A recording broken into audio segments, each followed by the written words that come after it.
داشتہ کی تاریخ۔ داشتہ یا باندی اس عورت کو کہا جاتا تھا جس سے ایک آدمی انٹر پرسنل ریلیشن شپس اور جنسی تعلق قائم رکھ سکتا تھا، اور یہ ایک ایسا غیر شادی شدہ جوڑا ہوتا جن کی شادی ممکن بھی نہ ہوتی۔ ہندوستان کی تاریخ میں داشتاؤں کی ایک بہت بڑی داستان موجود ہے۔ قدیم ہندوستان میں راجپوتوں میں خواتین اور لڑکوں کو خریدنے اور فروخت کرنے کی ایک بڑی روایت موجود تھی۔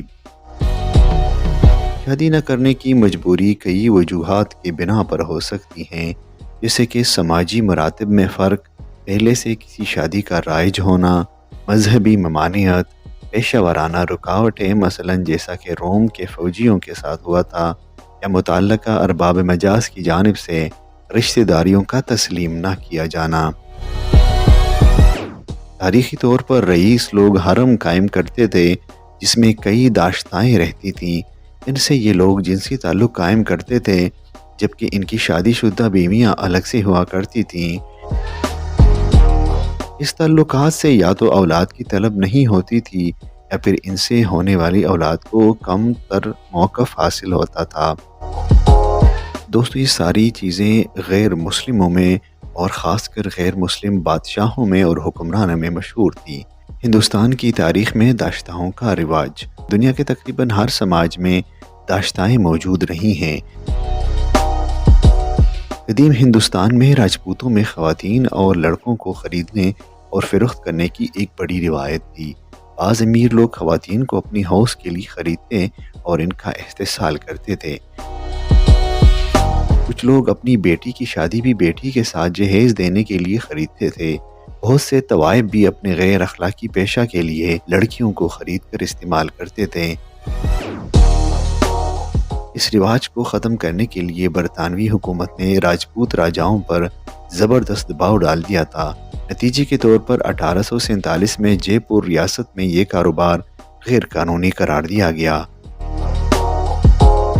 بعد میں دیگر ریاستوں نے اسے غیر قانونی قرار دیا، لیکن یہ تجارت ملک کی آزادی تک پوشیدہ طور پر چلتی رہی۔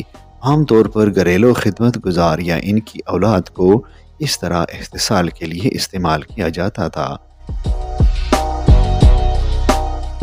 انہیں داس، داروغہ، چاکر، خانہ زاد، چیلا وغیرہ کہا جاتا تھا۔ خواتین کو گولی، داروغن، داودی، بڑارن وغیرہ کہا جاتا تھا۔ ان لوگوں کو اپنی اپنی خواہشات سے شادی کرنے کی آزادی نہیں تھی۔ عورت اپنی بیٹی کی شادی میں جہیز کا حصہ بنا تھا یا نام کے لیے کسی گولے سے شادی کراتا تھا، مگر حقیقتاً اپنے تصرف میں رکھتا تھا۔ یہ سبسٹیٹیوٹ بیوی کو پردہ دیت کہا جاتا تھا۔ راجاؤں کی محبوب بیوی پاسوان یا خواسن کہلائی جاتی تھی۔ اس کا مقام رانی کے بعد ہوتا تھا۔ جن لڑکیوں کو شاہی محل میں شامل کیا جاتا تھا انہیں ڈاوڑی یا گولی کہا جاتا تھا۔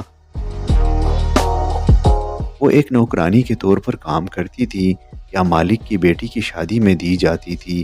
ان غلاموں باندیوں کی حالت بہت ہی قابل رحم تھی۔ اس ویڈیو کا مقصد داشتہ لفظ سے آپ کی اشنائیت کرانا تھا۔ داشتہ برصغیر پاک و ہند کے مہاراجوں، راجاؤں اور بادشاہوں کی محفلوں میں باندیوں کو کہا جاتا تھا۔